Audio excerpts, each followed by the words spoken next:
पूर्ण परमात्मा पाप कर्म दंड को भी काट सकता है। अभी तक जिस भी संत व महापुरुष से मिले, उन्होंने यही बताया कि पाप कर्म फल भोगने से ही समाप्त होगा। वो प्रभु कौन है जो पाप कर्म को काट देता है, वो काल के बंधन से छुड़वा देता है? उसका क्या नाम है? पूजा की विधि क्या है?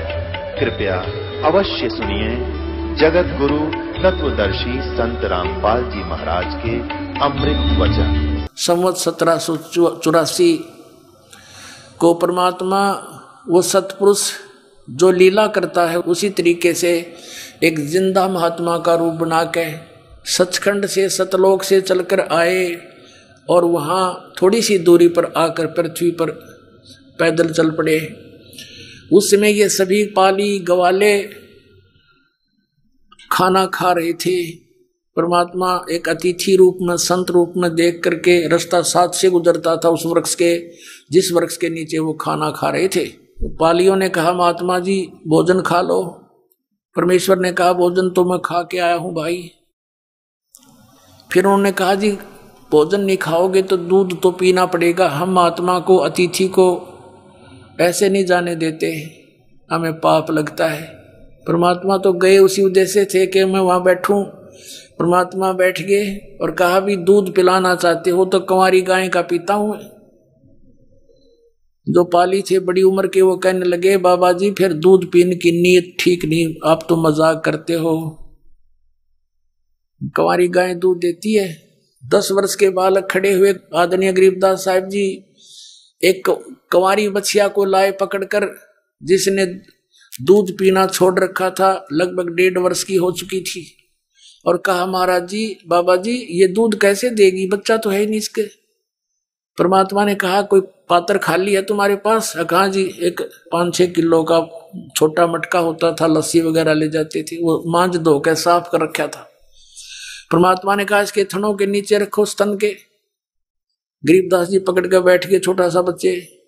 कबीर परमात्मा ने थपकी मारी, खड़े होकर जिंदा महात्मा के रूप में, और सतन से दूध चल पड़ा और पात्र भरने के बाद बंद हो गया।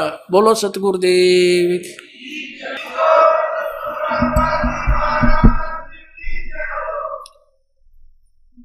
अब गरीबदास साहिब जी ने परमात्मा को साधु रूप में खड़े थे, उनको दे दिया, ले महाराज पी लो। आधा पिया, आधा छोड़ दिया कि ले बच्चों पी लो, ये अमृत है, ये यहाँ का दूध नहीं सचखंड से आया है ये दूध इस कंवारी गाय में। वो दूसरे जो पाली थे बड़ी उम्र के वो तो उठ कर चले गए, हम ना पीवा, जादू जंत्र का है और तेरी जाति का पता नहीं तू किस जात का है, हम नहीं पीवा तेरा जूठा। आदरणीय गरीबदास साहिब जी 10 वर्ष के बालक ने कहा कि लाओ भगवान ने, मैं पीऊंगा इसको। उन्होंने पी लिया। फिर परमात्मा ने उनको समझाया बेटा ये काल का लोक है, भक्ति करनी चाहिए, मनुष्य जीवन वैसे नहीं मिला है। तो काफी देर चर्चा हुई। फिर परमात्मा उनकी आत्मा को नानक साहिब जी की तरह सचखंड लेकर चल पड़े। 2-3 घंटे के बाद उन पालियों ने देखा कि वो बच्चा कहाँ गया। वो तो उठकर चले गए, वो बड़े बड़े पाली, तो वो दोनों रह गए थे, भगवान और वो आत्मा गरीबदास जी प्यारी आत्मा। 2-3 घंटे के बाद उन्होंने देखा कि वो कहाँ गया बाबा जी, और कहाँ है वो बच्चा। आके देखा वो बच्चा ऐसे बैठा है। आवाज लगाई कि गरीबू आजा भाई, अपनी गवों को घेर, खड़ा हो, तेरा नंबर आ गया। नहीं उठा तो नजदीक जाकर कहा ए भगत जी खड़ा हो, कहाँ समाधि लाए बैठा है। वो ऐसे लुढ़क गया, आंखें खुली थी, रू कर देखा, टस से मस नहीं हुआ। उसको आत्मा थी नहीं, श्वास बंद हो गए थे, खत्म हो गया था, डेड हो गया। उसने आवाज लगाई भाजाओ भागाओ, बच्चा मर गया। 2-3 पाली गांव में दौड़ करके 1.5 किलोमीटर दूर, वहां पता चलते ही सारे गांव में सनसनी फैल गई कि इकलौता पुत्र इतने बड़े किसान का। सारा गांव स्तब्ध हो गया, हाहाकार मच गई। वहां से लोग भागे आए, वहां से उठा कर लेकर गए। यानी इस सारे प्रोसीजर में 5-7-8 घंटे लग गए और चिता पर रख दिया गरीबदास जी के शव को, 10 वर्ष के बालक को। उधर से परमात्मा सतपुरुष जिंदा महात्मा के रूप में लेकर के ऊपर सचखंड में और सारे ब्रह्मा विष्णु महेश की, धर्मराज की सब सतिथि से परिचित कराते हुए ऊपर गए। उसी तरह परमात्मा का दूसरे रूप में वही परमेश्वर सचखंड में एक बहुत बड़े गुम्बज के अंदर एक तख्त पर विराजमान थे। उस परमेश्वर के एक रोमकूप में करोड़ सूर्य मिला दे, करोड़ चंद्रमा। इतनी शोभा उस भगवान की सतपुर की। नीचे से जिंदा महात्मा के रूप में गए, गरीबदास जी साथ में थे, उनकी आत्मा साथ थी।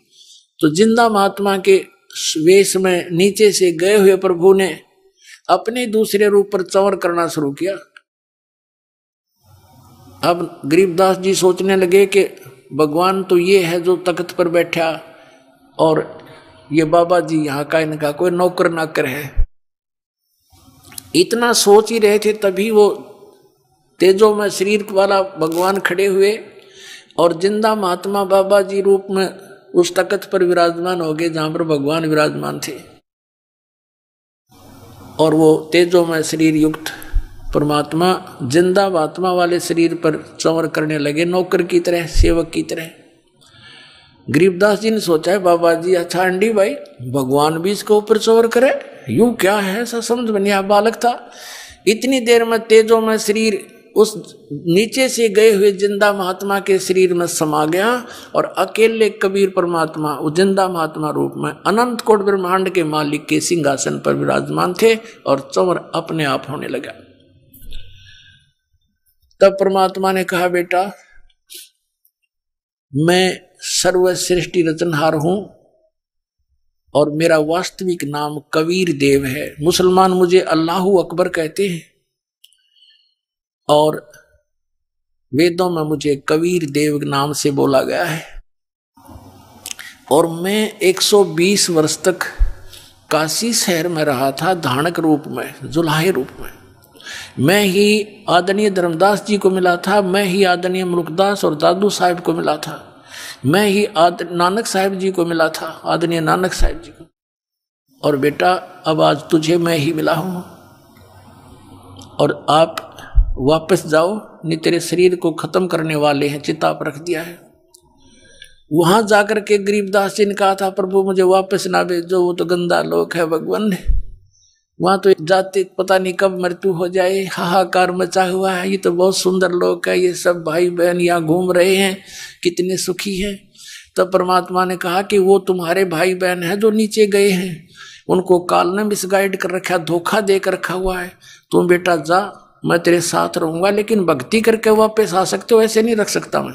तुम जाओ, मैं तुझे सतनाम दूंगा 2 अक्षर का, इसका जाप करके कमाई भक्ति युक्त जल्दी हो जाओगे, इतना शक्तिशाली मंत्र है।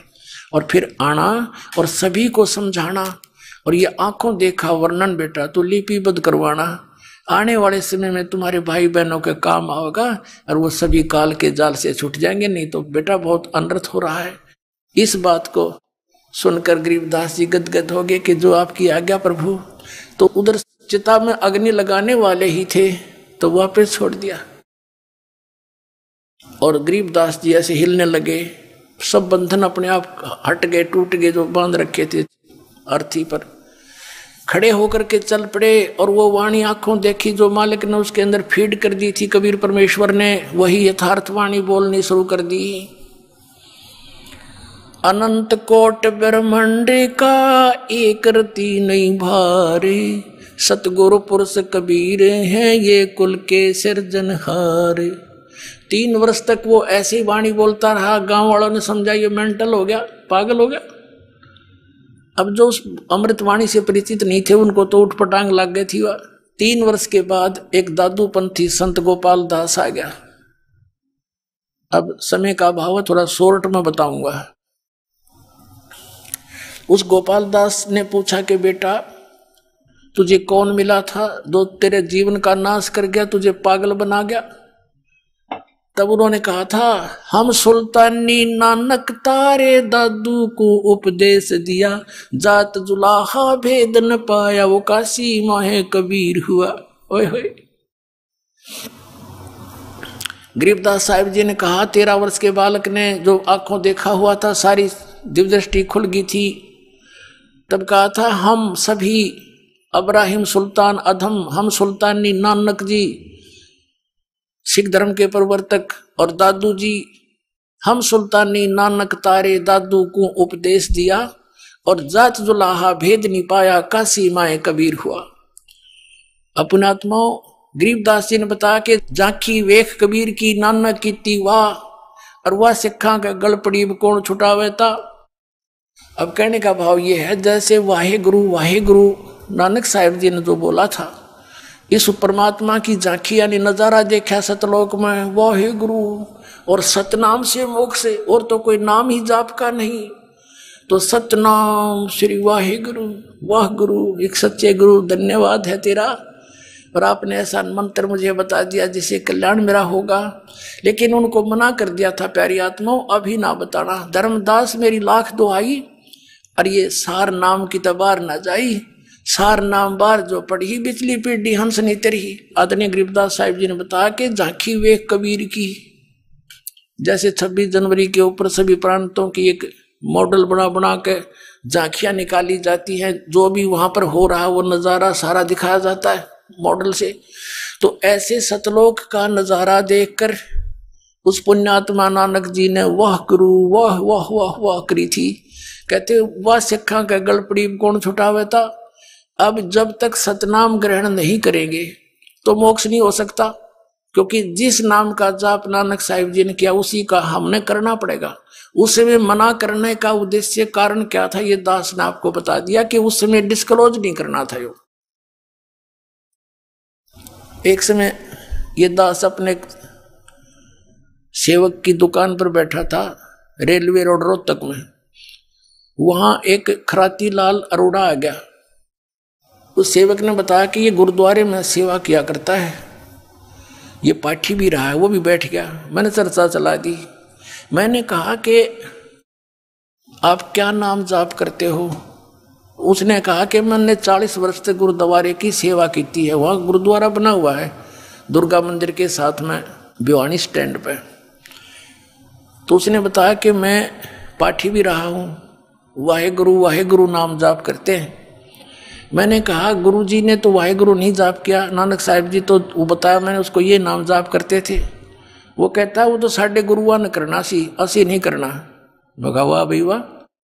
पेट में दर्द गुरुजी का है, उस गोली से आराम हुआ तो शिष्य के पेट में दर्द हुआ तो उसी के खाने से राहत होगी, अन्य गोली से नहीं हो सकती।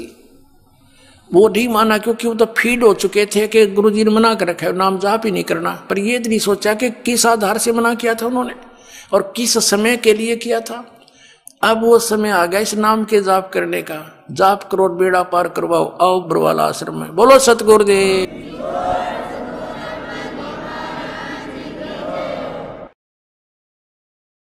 परम पिता परमात्मा पूर्ण ब्रह्म सारी सृष्टि के रचनहार कुल के मालिक, ये सत्य पुरुष परम अक्षर ब्रह्म है। वही परम अक्षर ब्रह्म अपने गुण अनुसार लीला करने के लिए अपने निज धाम सचखंड से सतलोक से चलकर तेज पुंज का हल्का तेजों में शरीर बनाकर अपने शरीर को सरल करके यहाँ काल के लोकों में प्रवेश होते हैं, अच्छी आत्माओं को मिलते हैं, यथार्थ ज्ञान प्रचार करते हैं। उसी लीला अनुसार वो परमेश्वर प्रत्येक युग में आते हैं। सतयुग में सत्सुकृत नाम रहता है परमेश्वर का, त्रेता में मुनिंदर नाम कहाते हैं, द्वापर में करुणा में नाम होता है और कलयुग में उनका कबीर नाम होता है। कबीर नाम से प्रसिद्ध होते हैं जो उनका वास्तविक नाम है, कबीर देव, कबीर साहब, जिसको भाषा में अल्लाहु अकबर भी कहते हैं। वेदों में उसे कबीर देव कहा है। हम कबीर देव बोलते हैं, कबीर साहब बोलते हैं। देव माने भगवान परमात्मा। पुण्यात्माओं वही परम अक्षर पुरुष सत्य पुरुष भारतवर्ष के अंदर काशी शहर के अंदर बनारस में सन 1398 में सतलोक से चलकर आए और काशी शहर के बाहर लहर तारा नामक एक तालाब पर खिले हुए उगे हुए कमल के फूल पर वो परमात्मा नवजात शिशु का रूप धारण करके प्रकट हुए और वहां से नीरू नीमा नाम के मुसलमान जुलाहा उठा ले गए। वो नीरू नीमा उसी जन्म में पहले ब्राह्मण और ब्राह्मणी थे। गौरी शंकर और सरस्वती उनका नाम था, लेकिन वो शिव के पुजारी थे। निस्वार्थ भाव से कथा किया करते थे, जिससे उनका निर्वाह चला करता था। मुसलमानों ने उनको जबरदस्ती मुसलमान बना दिया था, उनके नाम बदल दिए। निर्वाह की समस्या हल करने के लिए उन्होंने जुलाहे का कार्य शुरू कर दिया। हिंदुओं ने उनको समाज से निकाल दिया, रिजेक्ट कर दिया, और वो शिवपुराण आदि का पाठ नहीं कर सकते थे, जिस कारण से वो जुलाहा कहलाए। और उनके घर एक परवरिश की लीला होने के कारण परमात्मा भी धानक जुलाहा कहलाए। वो धानक, वो जुलाहा, वो पूर्ण परमात्मा है। जिन महापुरुषों ने परमेश्वर का साक्षात्कार किया, उन्होंने बताया कि वो कबीर जो है वो सबसे बड़े परमात्मा है। आदरणीय गरीबदास साहिब जी ने कहा, अनंत कोट ब्रह्मांड का एक रति नहीं भारे, सतगुरु पुरुष कबीर हैं कुल के सिरजनहारे। हम सुल्तानी नानक तारे दादू को उपदेश दिया, जात जुलाहा भेद न पाया काशी माहे कबीर हुआ। पुण्यात्मा, हम यहाँ काल के जाल में फंस गए। अपनी गलती के कारण हम यहाँ फंसे हुए हैं। हमारा ये ठिकाना नहीं है। हम सतलोक से आए थे। सतलोक के अंदर हमारे सब मकान वहां पर खाली पड़े हैं। बहुत बड़ा अक्षेत्र है। जैसे इस जीव का स्वभाव है, बड़ी सारी कोठी हो, उसके आगे लंबा चौड़ा लान हो, उसमें बाग बगीचे फूल फुलवाड़ी लगी हो, झरने बह रहे हो, तो ये कहाँ थे? ये सोच इसकी कहाँ से आई? सतलोक के अंदर ये सब व्यवस्था, सब सुविधाएं आप जी को उपलब्ध थी। हम समुद्र को छोड़कर एक छोटे से तालाब में आ गए, जो कभी सूख जाता है, तरफ तरफ कर मछलियां मर जाती हैं, वर्षा होती है तो फिर भर जाता है। तो यहाँ प्रलय और उत्पत्ति ऐसे चलती है। और सतलोक समुद्र है, वहां पर कभी अकाल नहीं आता, प्रलय नहीं होती। हम वहां रहा करते थे। हम यहाँ कैसे फंसे? हम कहां से आए? हम सतलोक से यहाँ क्यों आए? किस कारण से आए? इसकी जानकारी आप जी को सृष्टि रचना से होती है, और वो जानकारी स्वयं परमेश्वर ही आकर दे सकते हैं। सारी सृष्टि की रचना उन्होंने की है। वेदों में लिखा है कि वो परमात्मा अपने द्वारा रची हुई सृष्टि की जानकारी स्वयं ही ठीक ठीक बताते हैं। अथर्ववेद कांड नंबर 4 के अनुवाक नंबर 1 में 1 से 7 मंत्र हैं। उन सब में सृष्टि रचना का भिन्न भिन्न विवरण है, कोड वर्डों में है। इस दास ने उसको समझा और सृष्टि रचना के अंदर ये खोल के इन पुस्तकों में लिखा हुआ है। अध्यात्मिक ज्ञान गंगा में, गहरी नजर गीता में, वहां से आप पढ़ सकते हो और सुनाएंगे आपको, वैसे भी सुनाएंगे। पुण्यात्माओं, सबसे पहले केवल एक परमात्मा थे। वो कबीर साहब थे, कबीर साहब, जो काशी में, बनारस में एक धानक यानी जुलाहे की भूमिका करके गए। वो अकेले लोक में रहते थे। फिर परमात्मा ने अपने वचन से 3 अन्य लोकों की रचना की।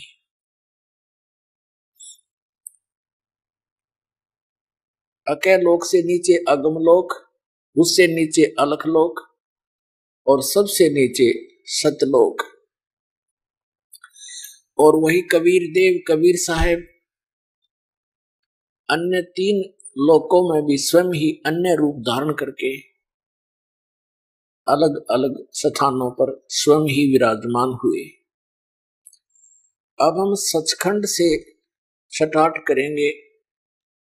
सतलोक के अंदर परमात्मा ने सबसे पहले एक वचन से 16 द्वीप रचे और साथ में एक मान सरोवर रचा। फिर उसने 16 वचनों से 16 पुत्रों की उत्पत्ति की,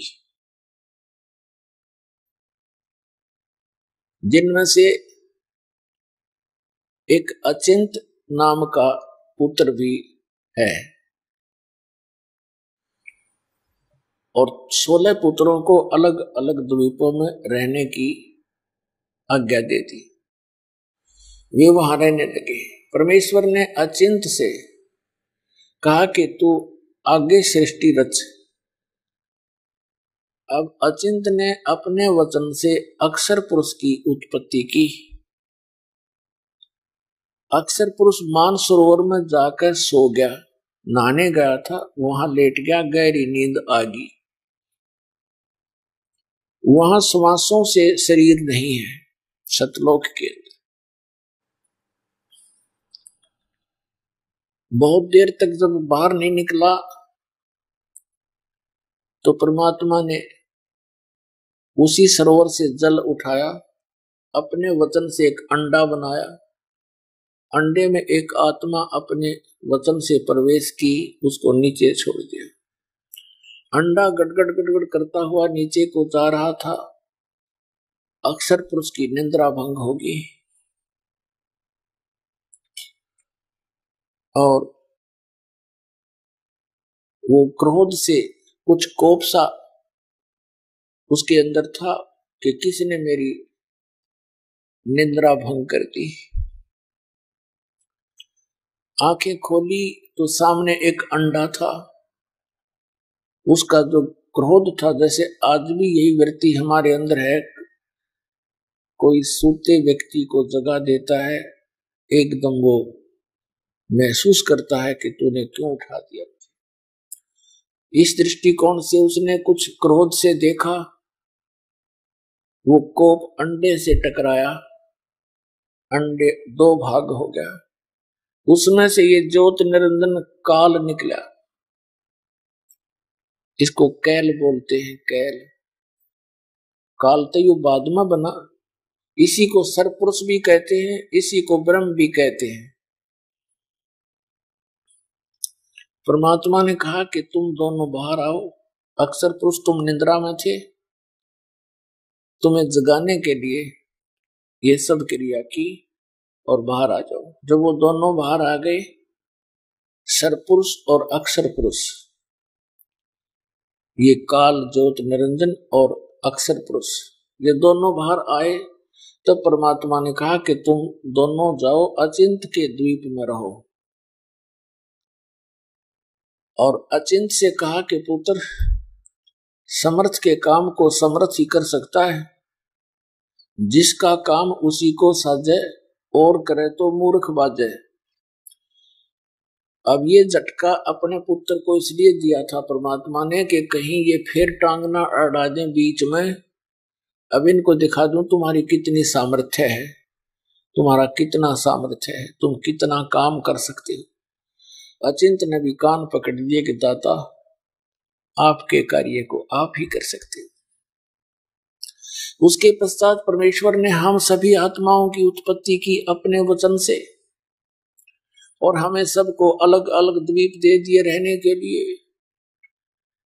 सदाबहार बाग बगीचे, सदाबहार सब फ्रूट और सब काजू किस्मों सेब संतरे, और वहां का जल कभी खराब नहीं होता। वहां के दूध दही के सरोवर भरे पड़े हैं, वो कभी खराब नहीं होते। वहां के मानसरोवर से एक सैंपल यहाँ नीचे पृथ्वी पर भेजा भगवान ने कि आने वाले समय में प्रमाण बनेगा मुझे पहचानने में और सतलोक को जानने में। वहां से एक सैंपल भेज रखा परमात्मा ने, गंगा नामक दरिया, ये सतलोक से आई, निरंजन के प्रथम लोक से, फिर इस ब्रह्मांड में प्रवेश हुई। सबसे पहले विष्णु के लोक में आई, विष्णु के लोक से फिर शिव के लोक में आई, शिव के लोक से फिर ये यहाँ हिमालय के ऊपर आकर के वहां प्रकट हुई। अब ये कैसे आती है? अब जैसे हम क्या देखते हैं, जैसे बादल क्या होते हैं, बादल देखने में तो ऊपर कितने अपने आप घूम रहे हैं, जैसे इनमें कोई वजन ही ना हो और इनके अंदर अरबों टन जल होता है। ऐसे ही इससे भी सूक्ष्म रूप से वाष्प रूप में ये वहां से चली और यहाँ आकर बर्फ रूप में प्रकट हुई। बर्फ बन गई ठंडे क्षेत्र में आकर के, फिर पिघल कर नीचे दरिया का रूप धारण करके चल पड़ी। इस गंगा जल को सभी साइंटिस्टों ने चेक करके देख लिया, इसके बारे में इनको कोई जानकारी नहीं। और ऐसा ये जल कितने वर्ष तक रखे रहो ये खराब नहीं होता। अब पुण्यात्माओं, उस परमात्मा के पर वचन से प्रकट हुए पदार्थ है, तो इसी प्रकार इसे एक उदाहरण है आप हमारे लिए कि ऐसे पदार्थ हैं वहां पर घी दूध दही सब कुछ, वो कभी खराब नहीं होते। समझदार को संकेत बहुत होता है। अच्छा, फिर क्या था? कुछ दिनों के बाद इस ज्योत निरंजन के मन में जो अंडे से निकला था, इसके अंदर एक गलत सोच उत्पन्न हुई कि अन्य मेरे जितने भी भाई हैं वो सभी अपने अपने द्वीपों में रह रहे हैं और हम अकेले, हम तीनों एक द्वीप में रह रहे हैं। तो उसको पता चला कि अलग से राज्य कैसे प्राप्त हो, तप से राज्य होता है। उसने तप करना शुरू किया। सत्युग जब इसने तप किया, परमात्मा ने पूछा कि क्या चाहते हो ज्योत निरंजन, क्या चाहता है कैल? तब इसने कहा कि परमात्मा, हे पिताजी, ये स्थान मेरे लिए थोड़ा है, मुझे अलग से स्थान देने की कृपा करो। और पुण्यात्माओं, हम काल के जाल में कैसे फंसे? जब ये तपस्या कर रहा था, हम इसको देख देख कर इसके ऊपर आसक्त हो गए कि देखो कितने दिन से खड़ा है, कभी इस पैर पे खड़ा, एक पैर पे खड़ा होकर के तपस्या की इसने, कभी दूसरे पैर को बदल लेता है, कभी उसको उस पे खड़ा हो जाता है, और कितने दिन हो गए हम आसक्त हो गए। परमात्मा ने संकेत किया था कि बच्चों तुम ना देखो इसकी तरफ, मस्त रहो, इसकी क्रिया को ना देखो। हम ऊपर से तो ऐसे हो गए जैसे हम नहीं चाहते इसको, लेकिन अंदर से कसक घनी होगी। वो तो अंतर्यामी है, कबीर देव सतपुरुष, वो अकाल मूर्त, वो सब जान गए कि काम इनका भी बिगड़ गया। तब उससे पूछा कि तू क्या चाहता है, बोल, किस लिए तपस्या कर रहा है? तब इसने बता दिया कि प्रभु मेरे को और स्थान दे दो, ये कम है। तब परमात्मा ने कहा ठीक है भाई, तेरे 70 युग के तप के बदले में 21 ब्रह्मांड दे देता हूं, ले जा। 21 ब्रह्मांड दे दिए। जैसे धनी व्यक्ति अपने पुत्र को उसके हिस्से के 21 प्लाट बांट दे, अब वहां जाकर देखा खाली प्लाट दिखाई दिए, ब्रह्मांड खाली थे। इसने सोचा कुछ सामग्री भी चाहिए जिससे रचना रचूं। इसने फिर तपस्या शुरू की। प्रभु ने पूछा क्या मांगता है भाई, अब क्या चाहता है तू? कि हे भगवान, हे पिताजी, मुझे सृष्टि रचने की कुछ सामग्री दे दो ताकि मैं कुछ रचना कर सकूं। परमात्मा ने कहा ठीक है, 5 तत्व और 3 गुण दे दिए, ले बच्चा खेल खिलौनों से। अब इसने सोचा कि इसके अंदर कुछ जीव आत्मा भी हो। इसने वहां पर रचना रची। फिर सोचा कि अकेला मकान बना लिया प्लाट में, और बालक है नहीं, अकेला कहाँ क्या करूंगा। तो इसने सोचा कि कुछ आत्माएं भी मेरे साथ हों और उनको इन 3 गुणों से 5 तत्वों से अपने हिसाब से रचना रचूं। इसने फिर तपस्या शुरू की। जब 64 युग तक इसने तीसरी बार तप किया, तब परमात्मा ने कहा कि तूने जो मांगा था भाई मैंने दे दिया, अब तू और क्या चाहता है? तब इसने कहा पिताजी मुझे कुछ आत्माएं दे दो, मेरा अकेले का दिल नहीं लगता। तब परमेश्वर ने कहा कि भाई बात सुन, ये मेरा अंश है, मेरी आत्मा है, मेरे शरीर से प्रकट हुई है, इनके प्रति मेरा विशेष मोह है, लगाव है, और मैं इनको तेरे को नहीं दे सकता। तो इनको तंग करेगा मेरी आत्माओं को। इसने कहा नहीं भगवान, मैं सत का राज करूंगा, जो जैसा कर्म करेगा मैं केवल उतना ही फल दूंगा, मैं किसी को एक्स्ट्रा तो तंग नहीं करूंगा। परमेश्वर ने कहा कि नहीं, इसके बदले मैं आपको कुछ नहीं दे सकता। हाँ, एक बात है कि यदि कोई सब इच्छा से तेरे साथ जाना चाहता है तो ले जाए। ये ज्योत निरंजन हमारे पास आया, जो जितनी भी आत्माएं चींटी से लेकर हाथी तक, सूक्ष्म से सूक्ष्म जीवाणु और रंग से लेकर राजा तक, जो ही काल के जाल में यहां फंसे हुए हैं किस ब्रह्मांड में, ये सभी आत्माएं सतलोक में रहा करती थी। तो वहां हमारे पास ये ज्योत निरंजन काल आया। हम तो पहले ही इसके ऊपर आसक्त थे, इसके आते ही हम चारों तरफ झूम गए इसके। इसने कहा कि मैंने पिताजी से तपस्या करके और 21 ब्रह्मांड लिए हैं, वहां पर स्वर्ग बनाऊंगा, महास्वर्ग बनाऊंगा, हीरे पन्ने ज्वारातों के पहाड़ बनाऊंगा, झरने बनाऊंगा, आप चलोगे हमारे साथ? हमने सबने कहा कि हम तैयार हैं, यदि पिताजी आज्ञा दे तो हम तैयार। अब ज्योति निरंजन परमेश्वर के पास गया और कहा प्रभु कुछ आत्माएं मेरे साथ जाने को तैयार हैं, आपकी अनुमति चाहते हैं। परमेश्वर ने कहा कि चल मेरे सामने तू सभी करती गवा दे, फिर मैं दे दूंगा, भेज दूंगा तेरे साथ।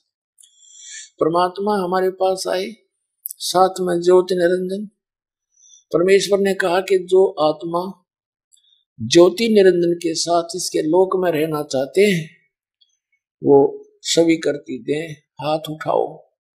उसने सब शर्मा गए कि पिताजी के सामने कैसे हाँ करें, नीची गर्दन कर ली और सन्नाटा छा गया। तब परमेश्वर कबीर देव ने कहा सतपुरुष ने कि हे ज्योति निरंजन, आप तो कह रहे थे कि कुछ आत्माएं मेरे साथ जाने को तैयार हैं, ये तो कोई नहीं बोल रहा।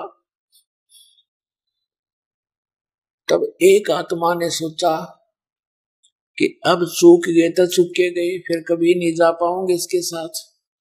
उसने खड़ा होकर कहा कि मैं जाना चाहता हूं उसके साथ। परमात्मा ने कहा ठीक से भाई, तेरा नंबर नोट कर लिया, भेज दूंगा। फिर हमने सब ने सोचा कि कहीं ये अकेला वहां सारा मौज लूट ले, हम रह जाएं। फिर हम सब धीरे धीरे एकदम सारे खड़े हो गए, धीरे धीरे जितने यहाँ फंसे हैं, और कहा जी हम भी जाना चाहते हैं, हम भी जाना चाहते हैं। परमात्मा ने कहा, सतपुरुष ने, कि ठीक है ज्योति निरंजन, जिन जिन आत्माओं ने आपके साथ जाने की स्वीकृति दी है, इन सब के नंबर मेरे पास नोट हो गए। आप जाओ अपने ब्रह्मांड में, ये वही थे किस ब्रह्मांड, सचखंड के कोने में। जैसे केंद्र है अपना दिल्ली, एक तो दिल्ली शहर है, एक बाहरी दिल्ली गांव है, वो भी दिल्ली कहलाता है। तो इसको ऐसे बाहर के बिल्कुल एंड में, सतलोक के एंड में बाहर भेज दिए वो इसके सारे ब्रह्मांड, और ये आ गया वहां पर।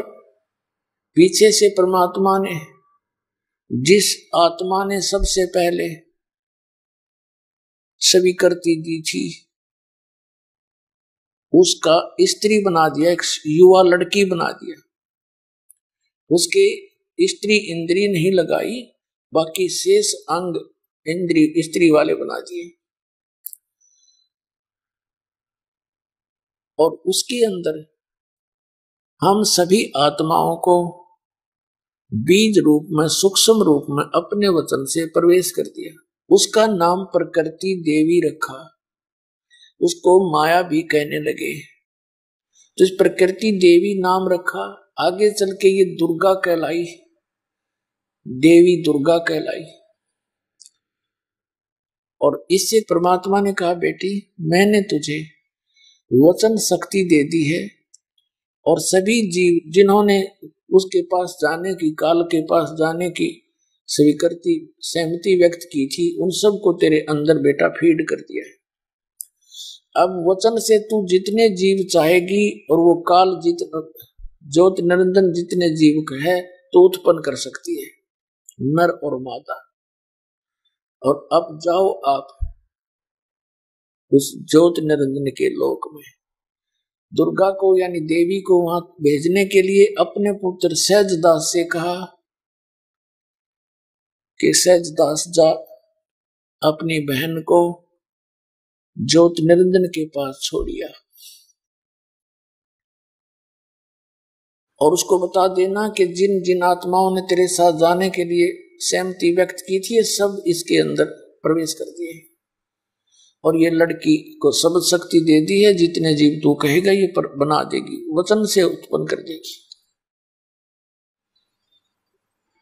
ऐसा कहकर के सहजदास, जो उन सर्वप्रथम उत्पन्न 16 पुत्रों में से एक है, वो वापस आ गया। अब युवा होने के कारण लड़की का रंग रूप निखरा हुआ था। अपना आत्मा परमात्मा परीक्षा ले रहा था कि ये कितना नीचता पर आवेगा, ये यहाँ रखने योग्य है भी कि नहीं है।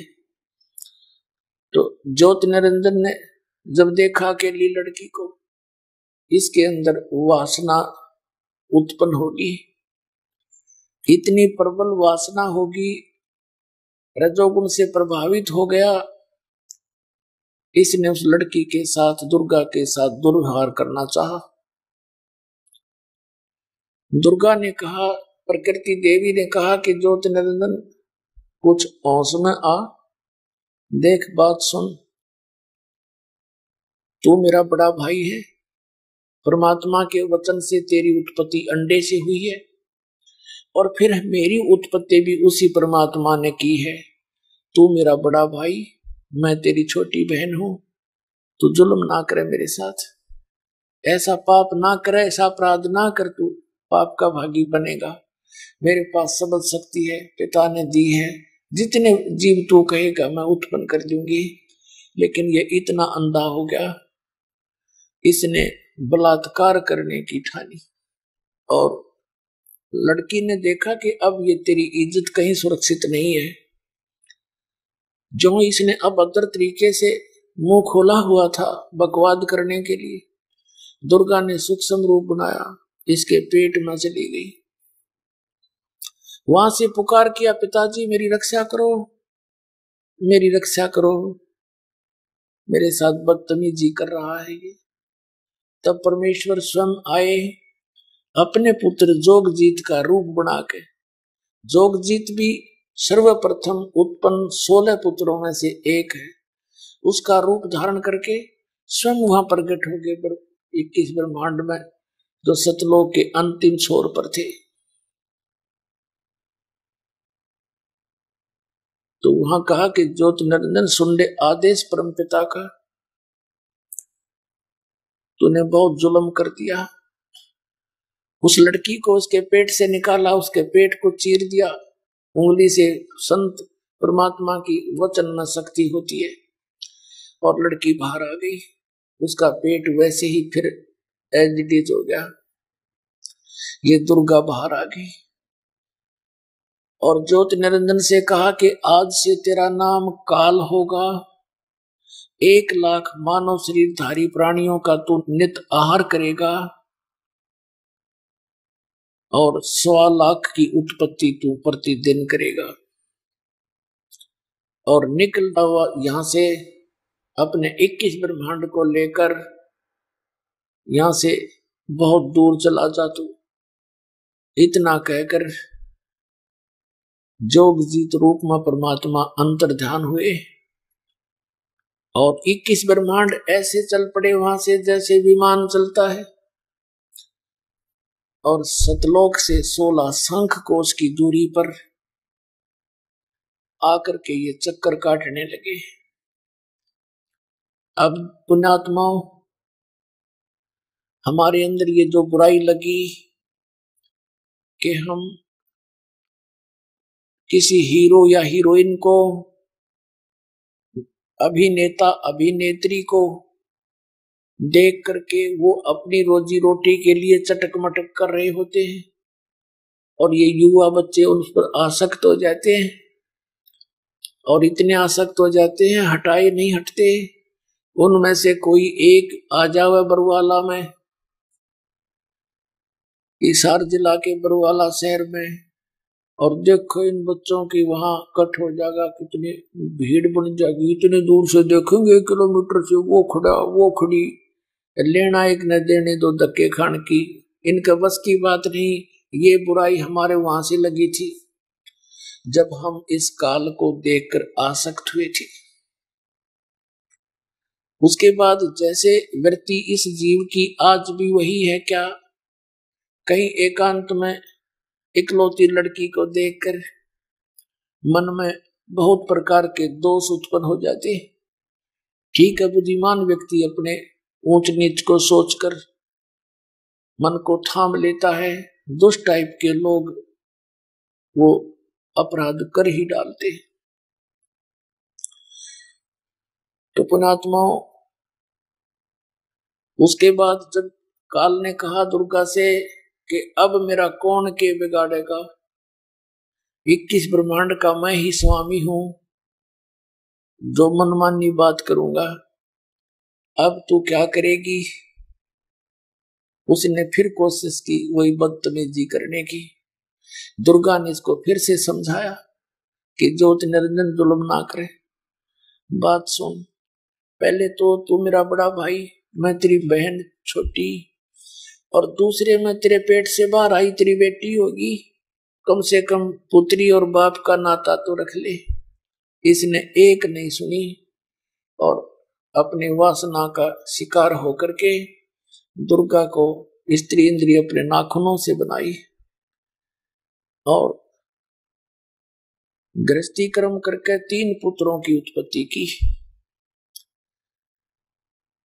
रजगुण ब्रह्मा, सतगुण विष्णु, तमगुण शिव जी। आइए अब हम उन श्रद्धालुओं के अनुभव जानते हैं जो जगत गुरु तत्वदर्शी संत रामपाल जी महाराज जी से दीक्षा प्राप्त कर चुके हैं तथा उनके द्वारा बताए गए भक्ति मार्ग पर चल रहे हैं। सर नमस्कार। नमस्कार जी। क्या नाम है आपका? जी मेरा नाम राजेंद्र कुमार है जी। राजेंद्र जी कहाँ से आए हैं आप? जी मैं गंगानगर जिले से हूँ जी, गाँव ब्यासचार भी और राजनगर से हूँ जी। राजस्थान से आए हो जी। सर, संत रामपाल जी महाराज जी से जुड़ने से पहले आप क्या भक्ति साधना करते थे? सतगुरु रामपाल साहब जी महाराज से सुनने से पहले मैं क्रिश्चियन सोसाइटी में था और उनकी बताई हुई साधना मैं करता था। सर वो क्या भक्ति साधना बताते थे? ये पंथ जो है हजरत ईसा मसीह का है जी, वो यही बताते थे भी परमात्मा एक है और परमात्मा निराकार है। वही हम ईसाई धर्म से थे जी। तो सर आपका संत रामपाल जी महाराज जी से कैसे जुड़ना हुआ जब आप ईसाई धर्म को मानने लग गए थे? ईसाई धर्म में जुड़ने के बाद में कुछ मेरी शंकाएँ थी। ईसाई धर्म में जाने के बाद में मेरी मुख्य समस्या यही रही कि वो परमात्मा को निराकार बताते थे, भी परमात्मा निराकार है। और इसके साथ साथ जब हम उनसे प्रश्न करते थे भी परमात्मा कौन है, तो वो ये कहा करते थे भी परमात्मा है वह प्रभु यीशु ही परमात्मा है। लेकिन मैंने जब ईसाई धर्म का शास्त्र बाइबल पढ़ा तो बाइबल के अंदर ऐसा लिखा गया है, परमेश्वर जिसको बोलते हैं ईसाई धर्म के लोग, वो ये कहते थे भी परमात्मा है वो यीशु मसीह है। लेकिन ईसा जी अपने शब्दों में कह रहे हैं कि हे परमेश्वर, मैं तुम्हारा पुत्र हूँ और तुम्हारी आज्ञा से ही मैं यहाँ आया हूँ। तो ये बात मेरे मन में एक शंका थी। तो हमने ये प्रश्न उनसे किया भी आप एक तरफ तो ईसा जी को आप परमेश्वर बताते हो और दूसरे शब्दों में बाइबल में ये कहा गया है परमेश्वर जिसको आप मानते हो, ईसा जी ये कहते हैं भी परमात्मा है वो फॉर्मलेस है और मैं परमात्मा का पुत्र हूँ और मैं स्वर्ग से आया हूँ। तो ये दो बातें मेरी समझ में नहीं आई। और तीसरा ये रहा कि उनके परमेश्वर जब सूली पे चढ़ाया गया उनके हिसाब से ईसा जी को, तो ईसा जी ने चढ़ाया गया तो ईसा जी ने यही कहा जो लोग मेरे को यातना दे रहे हैं परमेश्वर इनको क्षमा करना। तो मैं ये बातें बिल्कुल नहीं समझ पाया, क्योंकि जो इतना दयालु व्यक्तित्व का आदमी हो और उस धर्म के अंदर मांस खाने वाले शराब खाने वाले को कैसे अनुभूति हो सकती है। तो ये 2-4 प्रश्न थे मेरे, वो जवाब नहीं दे पाए। तो मैंने उनसे पूछा भी आप इसके बारे में मेरे को बताइए। तो वो बोले कभी तो ये कहते परमेश्वर है वो ईसा जी है। आपके कहने का मतलब है कि ईसाई धर्म में शराब पीने का आदेश तो नहीं है लेकिन लोग फिर भी पी रहे हैं? हाँ जी बिल्कुल। बाइबल में जहाँ तक मैंने पढ़ा मैंने समझा बाइबल के अंदर कहीं भी ऐसा नहीं लिखा है, शराब पीने का नहीं लिखा है। कितने साल तक आपने ईसाई धर्म को माना? ईसाई धर्म के अंदर कम से कम मैं 5 वर्ष रहा जी। तो क्या संत रामपाल जी महाराज जी से जुड़ने के बाद आपने कोई धर्म परिवर्तन कर लिया? नहीं, ऐसा हमने धर्म परिवर्तन नहीं किया और न ही गुरुजी हमारे धर्म परिवर्तन को बोलते हैं। आप आज भी ईसाई हो? हाँ जी, आज भी मैं ईसाई हूँ, कोई दिक्कत नहीं है। सर संत रामपाल जी महाराज जी के बारे में आपको कैसे पता चला? ऐसा है कि जब मैंने ईसाई धर्म के जो पास्टर थे उन लोगों से हमने प्रश्न रखे अपने, तो वो अपने प्रश्नों का जवाब नहीं दे पाए। तो मैंने जहाँ से भी कोशिश की पता लगाने की, तो फिर मैं कम्युनिस्ट हो गया, कम्युनिस्ट पार्टी में चला गया। तो वो कहते थे not is god only for सृष्टि है लेकिन उसका कर्ता नहीं है। उसके बाद में मैं भी उनके साथ में उनकी लाइन में था और मैं भी 100 प्रमाण ईश्वर न होने के दिया करता था। उसके बाद मैं पूरी तरह नास्तिक हो गया मैं। उसके बाद में मैंने भगवान को मानना छोड़ दिया। आप नास्तिक बन गए पूरी तरह? हाँ जी, पूरी तरह। मेरे को ना विश्वास ही नहीं रहा भी परमात्मा है। तो उसके बाद में मैं बोरवेल का मिस्त्री हूँ मैं, ये गांव मुकलावा है, यहाँ गांव पड़ता है वहाँ। तो हम अपने भाइयों के साथ में वहाँ काम करने हम गए थे। तो वहाँ मैं देखता हूँ कि मैं कुएं का काम कर रहा हूँ। तकरीबन 30 फीट की गहराई में हम काम कर रहे थे। तो रात के 10-11 बज गए थे, क्योंकि चिनाई का काम जो होता है, चिनाई जब करते हैं तो उसमें क्या होता है, उसको काम को कंप्लीट करना पड़ता है और बीच का हिस्सा रख जाए तो उसमें कल को दिक्कत होती है। तो मेरे को ना 2 आवाज़ सुनाई दी। उसने कहा भी हमारे सारे तुम ये कुआं खोद रहे हो और आप हमारे बारे में जानने की कोशिश करो। तो हम घबरा गए और बाहर निकल गए। तो वो मेरी मनसाएं वो सारी धरी की धरी रह गई भी। एक तरफ जब कुछ है ही नहीं, कुछ दिख ही नहीं रहा है, तो ये वो इस कहाँ से आई, कहाँ से आवाज़ आई है। तो इसके बाद में सबसे बड़े एक घटना मेरे साथ और घटी। जो हमारे कम्युनिस्ट पार्टी के अंदर हेमराजपुरी जी थे, तो उनके ही कुछ मित्र थे, उनकी लड़की बीमार थी। तो वो तो ईश्वर को मानते नहीं थे और मैं भी नहीं मानता था। तो समस्या हमारी ये रही, जब वो अपनी बच्ची को लेकर गए वहाँ, तो उन्होंने जब डॉक्टर ने कहा भी मतलब ये बच्ची ना आपकी बचेगी नहीं, इसके लिए आपको कोशिश ये रहे भी हम भी प्रयास करें, आप भी प्रयास करो। तो जब ये बोला तो वो मेरा वामपंथी कॉमरेड भाई वो धम से अपना सिर दीवार के साथ यूं लगा के खड़ गया और ऊपर देखा उसने। तो उसने उसके मुंह से ये आवाज़ नहीं, हे परमात्मा। तो मैं दंग रह गया भी ईश्वर को न मानने वाला व्यक्ति परमात्मा का नाम क्यों ले रहा है। तो मैंने तुरंत ही पूछा भी जब तो भगवान है ही, भगवान जैसी कोई वस्तु है ही नहीं, तो आपने ये परमात्मा शब्द जो इस्तेमाल किया आपने, ये क्यों इस्तेमाल किया आपने। तो वो बोले भाई इसका जवाब मेरे पास नहीं है, लेकिन अचानक ही स्वतः मेरे से तो हो गया, पता नहीं होता है या नहीं होता। उसके बाद में मैं शंका में था ही। और बीच में आपको मैंने बोला भी है, जब मैं काम करता था 2 आवाज़ें मेरे पास आई अंदर से। एक लेडीज आवाज़ थी और मर्दाना आवाज़ थी दोनों। तो जब मैं शाम को सोता हूँ तो दोनों मेरे मुंह से आवाज़ निकले, मैं पूरी तरह सो रहा हूँ। मेरे साथ के वर्कर जो मेरे मजदूर थे, मेरे साथ काम कर रहे थे, तो वो बताते थे, तो भी आप ना रात को ना अजीबोगरीब हरकत करते हो, और आप मतलब खुशबूदार हलवा खाते हो आप। मैं नींद में सो रहा हूँ और आवाज़ आती है जैसे कोई टिफिन खोल रहा है, अंदर से हलवे की खुशबू आ रही है, वो मेरे को बताते। तो सुबह वो मेरे साथ मजाक करते भी, रात को आप हलवा खा रहे थे। तो मेरी उनकी बातें समझ में नहीं आई, तो मैंने कहा भी कई वो बोले आप हमारे लखा सिंह जी है, मेरे गुरु है काम के, जो मैं काम करता हूँ। तो वो बोले भैया आपको ना कम से कम मतलब कि मानसिक डॉक्टर से आपको चेक करवा लेना चाहिए आपको। तो मेरे को भी शंका हुई भी, रात को ये सब क्रियाकलाप करता हूँ, दिन को मेरे को पता नहीं चलता। तो ये हरकतें मेरे साथ होती रही। उसके बाद में फिर हम गोवा कंप्लीट करके हम गाँव आ गए। उसके बाद में दो चीज़ें थी, वो एक लेडीज़ थी, एक लड़की थी, एक लड़का था। आपके अंदर भूत प्रेत आते थे क्या? हाँ, उसी समय ऐसी स्थिति हुई तो मैं घर पे आ गया। ये घटना मुकलावा गांव की है, हमारे से यहाँ से रायसनगर से ज़्यादा दूर नहीं है।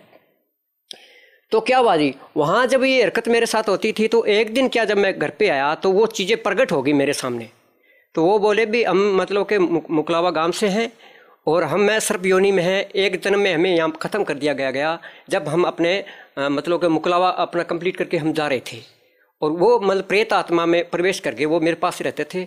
तो उनकी दी हुई मैं साधना करने लग गया फिर से, मतलब मैं आस्था की तरफ बढ़ा मैं।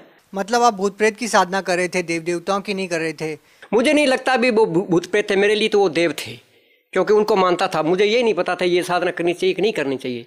ऐसा करते करते कम से कम 4-5 साल वो मैं साधना करता रहा जी। तो एक दिन उनका मुख्य उत्सव होता था हमारे, एक तो नागपंचमी हुआ करती थी और एक अमावस्या का दिन जो हमने खुद ने डिसाइड कर लिया था, क्योंकि अमावस्या के दिन हम कुएं का काम नहीं करते थे। तो उन्होंने उनके नियम थे। तो नियम ये थे कि मतलब एक तो वो शराब को मना करते थे, बीड़ी शराब को। मैं शराब का बहुत बड़ा आदी था, तो जब मैं पी लेता था तो मेरे को बड़ी परेशानी होती, वो मेरे को बहुत ज़्यादा परेशान करते थे। एक बार क्या 3-4 साल के बाद में काफ़ी लोग मेरे पास आने लगे। मैं अपनी सीढ़ियाँ बांटता रहा उन लोगों को, जैसे का कोख को बांधना है, पानी को बांधना। सिद्धियों से मतलब है कि जो आप भूत प्रेत की साधना करते थे उनसे आपको कुछ शक्तियाँ मिली? हाँ जी, हाँ जी, वही सिद्धियाँ जो वो बताते थे। उसका सिस्टम हमारा ये था कि हमारा एक सदस्य। सर, हमारा प्रश्न अभी भी आपसे ये है कि संत रामपाल जी महाराज जी के बारे में आपको कैसे पता चला? ये तो अलग चीज़ है। हाँ जी, बिल्कुल बिल्कुल, उसी बात पे मैं आ रहा हूँ। उसके बाद में जो हमने साधना की, तो उन्हीं लोगों ने, जिनका नाम दीपांकरी और कालेंदर था, जो मेरे पास प्रेत थे, तो उन्होंने बताया भी ये आज के बाद हमारी ये साधना नहीं करना आप। फिर मैंने उनको बोला भी फिर हमें क्या करना चाहिए? तो वो बोले भगवान जो है वो हरियाणा में आए हुए हैं। उसके बाद में फिर हम अपने मित्र लखा सिंह के साथ में, जो हमारे साथ काम करते थे, उसके बाद में हम बरवाला के लिए चल दिए जी।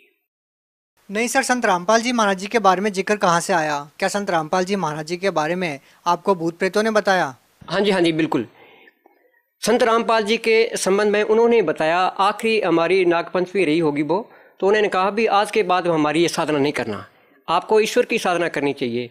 तो हमने कहा भी ईश्वर कौन है? तो वो बोले ईश्वर इस धरती पर आए हुए हैं और बरवाड़ा आश्रम के अंदर इशार आए हुए हैं, तो उसकी शरण में जाइए आप, और हमारी शरण में आज के बाद हमारी उपासना आपको नहीं करनी चाहिए। सर, ये बहुत ही अद्भुत बात आपने बताई है कि संत रामपाल जी महाराज जी के बारे में आपको भूतों ने बताया कि संत रामपाल जी महाराज जी पूर्ण परमात्मा आए हुए हैं यहाँ पर। ये बात हमने पहली बार सुनी है कि भूतों ने बताया कि संत रामपाल जी महाराज जी परमात्मा आए हुए हैं। सर, हम आपसे ये जानना चाहते हैं कि संत रामपाल जी महाराज जी के पास जब आप जाते हो, जिसके बारे में आपको भूत प्रेतों ने बताया था कि वो परमात्मा हैं, क्या आपकी वो सारी शंकाएं दूर हो गई जो भगवान के प्रति आपके मन में थी?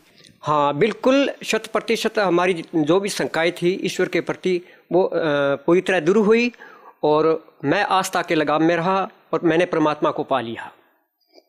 परमात्मा से आपका क्या तात्पर्य है? परम आत्मा, तमाम संपूर्ण, जैसे कि हमारे शास्त्रों में दिया गया है बस। संत रामपाल जी महाराज जी जो साधना आपको बताते हैं उसमें आपने कहा कि आपने परमात्मा को पा लिया, तो ऐसा संत रामपाल जी महाराज जी कौन सी साधना देते हैं जिससे आपने परमात्मा को पा लिया? संत रामपाल जी शास्त्र अनुकूल साधना बताते हैं जी। असल मायने में जो हमारे ऋग्वेद, यजुर्वेद, सामवेद, अथर्ववेद, 18 पुराण, 14 उपनिषद जो दिए गए हैं, उनसे जो उनके जो अंतर साधना बताई गई वही साधना हमारे गुरुजी बताते हैं जी। सर, ये जो साधनाएं संत रामपाल जी महाराज जी ने आपको बताई, क्या उन्होंने ईसाई धर्म की पवित्र बाइबल से भी कुछ प्रमाण दिखाए? संत रामपाल जी की बताई हुई साधना जो है हमारे, चाहे वो बाइबल हो, चाहे कुरान हो, गुरु ग्रंथ साहिब हो, जितने भी धर्म है, सारे धर्मों का जो निचोड़ है वो उन चीज़ों में मिलता है जी। सर, संत रामपाल जी महाराज जी के ज्ञान के बारे में आपने बताया कि आपको सारा ज्ञान हो गया, आपके मन की जितनी भी शंकाएं थी वो दूर हो गई। तो सर, हम आपसे ये जानना चाहते हैं कि आपको संत रामपाल जी महाराज जी से नाम दीक्षा लेने के बाद क्या क्या लाभ मिले? वैसे तो आध्यात्मिक सबसे बड़ा लाभ होता है जी, और लेकिन के भौतिक जीवन के अंदर लाभ जो मैं आपको बताऊंगा विस्तार से आपको। सबसे पहला तो ये था भी मैं शराब भी पीता था, बीड़ी भी पीता था, ये मेरे को लाभ हुआ। और उसके बाद में आम तौर पर क्या है कि हमारे यहाँ जो गलत परंपराएं चल रही है और वो परमात्मा के संत रामपाल जी के विधान में नहीं है, तो उनके अनुशासन रहते हुए भी मैं आर्थिक लाभ हुए हैं। उनके साथ में 2 मेरे सबसे बड़े लाभ हुए हैं जी। मैं मृत्यु के ग्रास से निकला हूँ जी, पूरी तरह मैं ठीक हुआ हूँ और मैं ख़त्म हो गया था जी। कैसे, क्या क्या वाक्य था वो? हाँ, उस समय में आपको मैं बता रहा हूँ कि एक बार हम अपने किसी मित्र के यहाँ गए हुए थे जी। तो वहाँ मैं देख रहा हूँ कि मेरे को पैरालिसिस हो गया, मेरा एक साइड का जो बॉडी जो है ना पूरी तरह ख़त्म हो गया जी। मेरी आंखें यहाँ आ गई और मेरे हाथों की जो नसें थी पूरी तरह काले रंग की हो गई और मैं पूरी तरह सुन्न हो गया। मैं देख रहा हूँ भी मेरा एक हिस्सा पूरी तरह ख़त्म हो गया है। कुछ ही समय बाद में मेरे साथी आए मेरे, तो उन्होंने मेरे को संभाला। तो मैं ये देख रहा हूँ भी मेरे को वो उठा रखा है, लेकिन जो मेरी आत्मा जो है वो मेरे शरीर से बाहर है, वो लेके जा रहे। मैं उनको बोल रहा हूँ भी मेरे से बात करो, आप मेरे शरीर को कहाँ लेके जा रहे हो, लेकिन वो मेरी बात सुनाई नहीं दे रहे थे उनको। और मेरे साथी मुकेश भाई, मेरे शरीर को उठा रखा उन्होंने, और वो 2-4 मेरे जो साथी थे उनके साथ वो उनको बुलाया, उन्होंने मेरे मालिश कर रहे थे। उस समय मेरी आत्मा जो शरीर से बाहर थी और मैं प्रवेश करने की कोशिश कर रहा हूँ।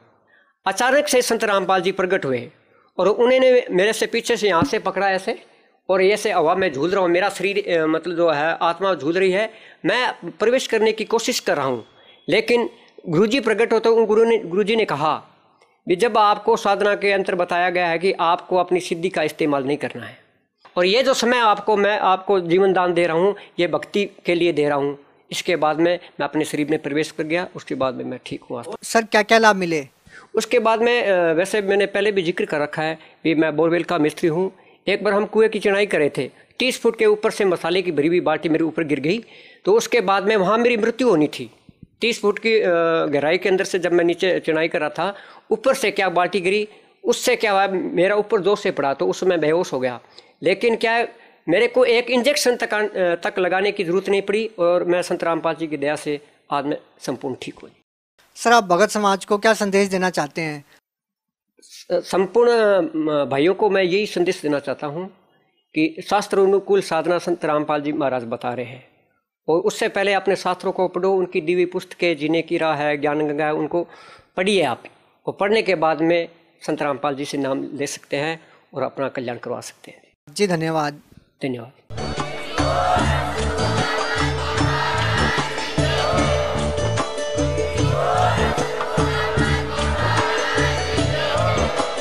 आप सुन रहे थे जगत गुरु तत्वदर्शी संत रामपाल जी महाराज जी के मंगल प्रवचन। अधिक जानकारी के लिए विजिट कीजिए हमारी वेबसाइट www.jagatgururampalji.org। संत रामपाल जी महाराज जी के शुभ आशीर्वाद से पूरे विश्व भर में 500 से भी ज्यादा नाम दीक्षा केंद्र हैं, जिन पर संत रामपाल जी महाराज जी द्वारा ऑनलाइन निशुल्क नाम दीक्षा दी जा रही है। अपने नजदीकी नाम दीक्षा केंद्र का पता करने के लिए संपर्क करें 8222880541।